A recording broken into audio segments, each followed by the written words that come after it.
दोस्तों, मध्य प्रदेश कर्मचारी चयन मंडल भोपाल की तरफ से प्राथमिक शिक्षक के लिए संयुक्त पात्रता परीक्षा 2024 के लिए डिटेल्ड नोटिफिकेशन आपके सामने है। इस नोटिफिकेशन में सारी चीज़ें बिल्कुल डिटेल से बताई गई हैं कि कौन कौन अभ्यर्थी आवेदन कर पाएंगे, इसमें एलिजिबिलिटी क्राइटेरिया क्या रहेगा, परीक्षा पैटर्न क्या रहने वाला है और चयन प्रक्रिया कैसे आगे होगी। तो कंप्लीट डिटेल्स के लिए आप इस वीडियो को पूरा देखना। मैं सारी चीज़ें इसमें कवर करने वाला हूँ। सबसे पहले वीडियो की शुरुआत करते हैं हम लोग आवेदन की तिथियों से। तो 1 अक्टूबर 2024 से इसके लिए ऑनलाइन आवेदन प्रारंभ हो रहे हैं। 15 अक्टूबर तक यहाँ पर आप लोग फॉर्म भर पाएंगे। मात्र 15 दिन का समय आपको मिलने वाला है। कोई फॉर्म में मिस्टेक हो जाती है तो यहाँ पर आप लोग 20 अक्टूबर 2024 तक इस फॉर्म में संशोधन भी कर पाएंगे। जो इसकी परीक्षा संभावित है वो 10 नवंबर 2024 से संभावित है। ठीक है।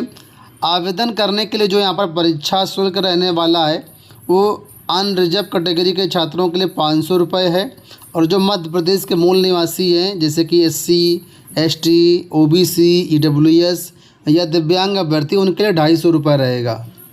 इसके साथ ही आवेदन जब करेंगे तो आवेदन करने के लिए 2 माध्यम हैं।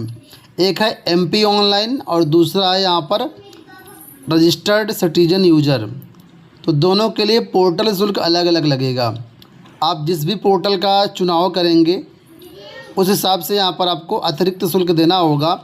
अगर आप रजिस्टर्ड सिटीजन यूजर के माध्यम से अप्लाई करते हैं तो 20 रुपये आपको अतिरिक्त लगेगा, और MP ऑनलाइन पोर्टल का यूज करते हैं तो 60 रुपये आपको अतिरिक्त लगेगा। अब जैसा कि मैंने बताया, यहाँ पर आपकी परीक्षा 10 नवंबर से प्रारंभ होगी। तो परीक्षा के लिए जो समय रहेगा निर्धारित वो देखिए 9 बजे से 11:30 बजे तक, यानी 2.5 घंटे का समय रहेगा।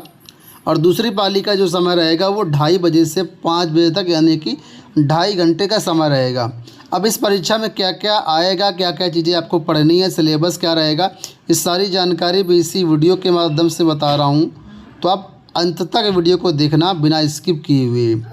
यहाँ तक आपने वीडियो देखा है, वीडियो पसंद आ रहा है तो आप इस वीडियो को लाइक कर दीजिए और हमारे चैनल को सब्सक्राइब जरूर कर लीजिए, क्योंकि कोई भी शिक्षक भर्ती की सूचना होगी तो हमारे चैनल के माध्यम से सारी सूचनाएं आपको मिलेंगी। अब यहाँ पर देखिए, आवेदन करने के लिए कुछ टर्म्स कंडीशंस है, उसको आपको समझना है। सबसे पहले कि अभ्यर्थी का आधार बना होना ज़रूरी है, और आधार आपका वेरीफाई किया जाएगा तो वो आपके पास होना चाहिए। दूसरी बात, जब इसकी परीक्षा देने जाएंगे तो आपको मूल फ़ोटो युक्त पहचान पत्र लेकर के जाना है। ठीक है, वहाँ पर आपको दिखाना पड़ेगा। इसके अलावा परीक्षा जब देने जाएंगे तो कोई भी यहाँ पर आपकी फ़ोटो कॉपी वगैरह लिखा मान्य नहीं होगी। आपको ओरिजिनल चीज़ें लेकर के जाना है। वहाँ पर बायोमेट्रिक सत्यापन होगा आपका। ठीक है, बायोमेट्रिक सत्यापन होने के बाद ही आप परीक्षा में शामिल हो पाएंगे। अब यहाँ पर देखिए कि इम्पॉर्टेंट बात ये जो कि आपको ध्यान में रखना ज़रूरी है कि आवेदन करने वाले सभी अभ्यर्थियों के लिए यहाँ पर एक कंडीशन है कि मध्य प्रदेश के रोजगार कार्यालय में आपका जो जीवित पंजीयन है वो होना चाहिए। जीवित पंजीयन का मतलब यहाँ पर ये है कि अगर आपने बहुत पहले पंजीयन कराया था, वो एक्सपायर्ड हो गया तो वो नहीं चलेगा। आपका वहाँ पर जो रजिस्ट्रेशन है वो इस समय वैलिड होना चाहिए। ठीक है, तो इसका मतलब ये होगा। तो ये आपके लिए शर्त रहेगी यहाँ पर, तो इसको आप देख लीजिएगा। ठीक है। अब यहाँ पर देखिए एलिजिबिलिटी वगैरह के बारे में मैं बता देता हूँ। तो एलिजिबिलिटी क्राइटेरिया यहाँ पर ये है, 4-5 एलिजिबिलिटी क्राइटेरिया है। इसमें जो भी आप फॉलो करते हैं उसके तहत आवेदन कर सकते हैं। सबसे पहली बात बोली गई, 50% अंकों के साथ आपने हायर सेकेंडरी किया हुआ है और 2 वर्ष का कोई भी डिप्लोमा आपके पास है। दूसरा, 45% अंकों के साथ आपका हायर सेकेंडरी है और NCT नियम 2002 के तहत आपका प्रारंभिक शिक्षा में 2 वर्ष का डिप्लोमा है। नंबर 3, कम से कम 50% अंकों के साथ आपका इंटरमीडिएट है और आपने BLED कोर्स किया हुआ है। चौथा, कम से कम 50% अंकों के साथ आपका हायर सेकेंडरी है और आपने विशेष शिक्षा में 2 वर्षीय डिप्लोमा लिया हुआ है। और लास्ट यहाँ पर है कि आपने स्नातक किया हुआ है और प्रारंभिक शिक्षा में 2 वर्षीय डिप्लोमा आपके पास है या इसके समकक्ष है। तो जितने भी ग्रेजुएशन और DLED वाले छात्र हैं वो सब इस 5वें ऑप्शन के तहत जाएंगे। ठीक है। तो बीएड जाहिर सी बात है एलिजिबल नहीं होगा, क्योंकि बीएड को प्राथमिक में हटा दिया गया है और ये प्राथमिक शिक्षकों के लिए है। अब यहाँ पर देखिए प्राथमिक शिक्षक पद के विवरण में देखेंगे, प्राथमिक शिक्षक लिखा है। जो पद की श्रेणी है वर्ग 3 यानी तृतीय श्रेणी रहेगी। और इसमें जो है एलिजिबिलिटी क्राइटेरिया मैंने आपको ऑलरेडी बता ही दिया। अभी यहाँ पर हम लोग देखेंगे कि इस परीक्षा में जो एलिजिबिलिटी है रिजर्व कैटेगरी के छात्रों के लिए, उसमें 5% की योग्यता जो परीक्षा है उसमें छूट रहेगी। ठीक है।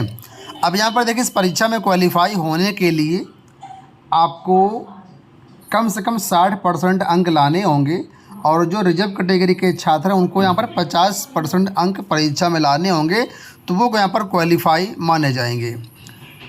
इसके अलावा यहाँ पर आपको ये भी बता दें कि ये जो परीक्षा है जिसको अगर आप क्वालिफाई कर लेते हैं तो इसमें जो आपका स्कोर कार्ड मिलेगा वो आजीवन वैध रहेगा, लाइफ टाइम वैध रहेगा। अगर आपने इससे पहले 2020 में जो ये नोटिफिकेशन आया था या उसके बाद कोई नोटिफिकेशन आया है उसके तहत आपने परीक्षा पास की है तो वो आपका वैलिड है, और उसमें दोबारा फिर आपको यहाँ पर अपीयर होने की ज़रूरत नहीं है। ठीक है, क्योंकि वो स्कोर कार्ड अब लाइफ टाइम वैलिड कर दिया गया है।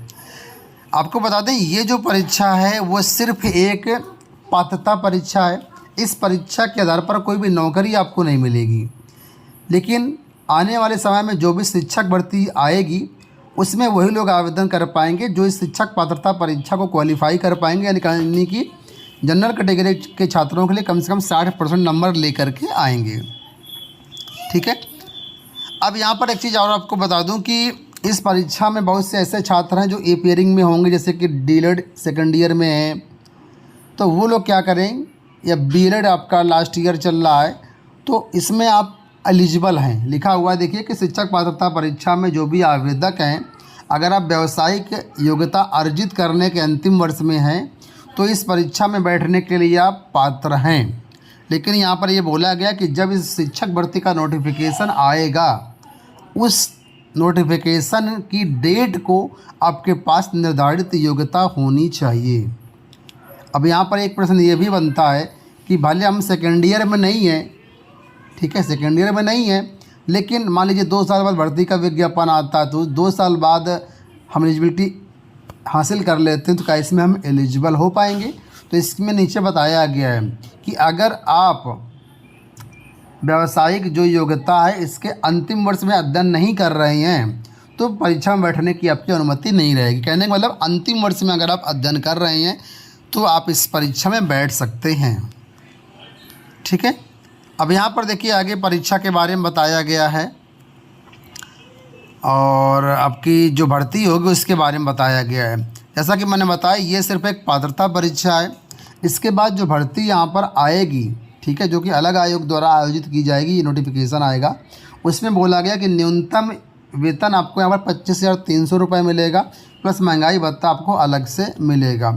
और 12 दिसंबर 2019 के अनुसार जो परीक्षा अवधि रहेगी उसमें वेतनमान देय होगा। ध्यान रखना, ये मैं बात कर रहा हूँ प्राथमिक शिक्षक की जब भर्ती आएगी उसमें क्या एलिजिबिलिटी रहे, मतलब क्या वेतन मिलेगा उसकी बात कर रहा हूँ। इस परीक्षा को क्वालिफाई कर लेने से, मतलब जो MP ये टेट होने जा रहे हैं, इस परीक्षा को क्वालिफाई करने से कोई भी वेतन आपको नहीं मिलेगा। अब परीक्षा में जो 150 नंबर का पेपर रहने वाला, 2.5 घंटे का समय मिलेगा, एक प्रश्न 1 नंबर का हो, कोई भी नेगेटिव मार्किंग नहीं होगी। मल्टीपल चॉइस क्वेश्चन यहाँ पर परीक्षा में पूछे जाएंगे, 4 विकल्प होंगे जिसमें से 1 विकल्प सही होगा। इस 150 नंबर की परीक्षा में 5 भाग होंगे, या समझ लीजिए 5 विषय होंगे। पहला होगा बाल विकास एवं शिक्षा शास्त्र, 30 प्रश्न आएंगे। दूसरा होगा भाषा 1 जिसमें आपको एक भाषा चुनना होगा, इसके 30 प्रश्न होंगे। दूसरा है भाषा 2, इसमें भी 30 प्रश्न होंगे। तीसरा यहाँ पर गणित है, इसके भी 30 प्रश्न रहेंगे। और 5वां यहाँ पर है पर्यावरण अध्ययन, इसके भी 30 प्रश्न रहेंगे। इस तरीके से 150 प्रश्न रहेंगे। 150 नंबर का पेपर होगा। 60% क्वालिफाइंग मार्क्स है, यानी कि कम से कम 90 नंबर लाना आपको ज़रूरी है। जो रिजर्व कैटेगरी के MP के छात्र रहेंगे उनके लिए 50% क्वालिफाइंग मार्क्स है, उनको 75 नंबर लाना ज़रूरी है। नेगेटिव मार्किंग यहाँ पर नहीं रहने वाली है।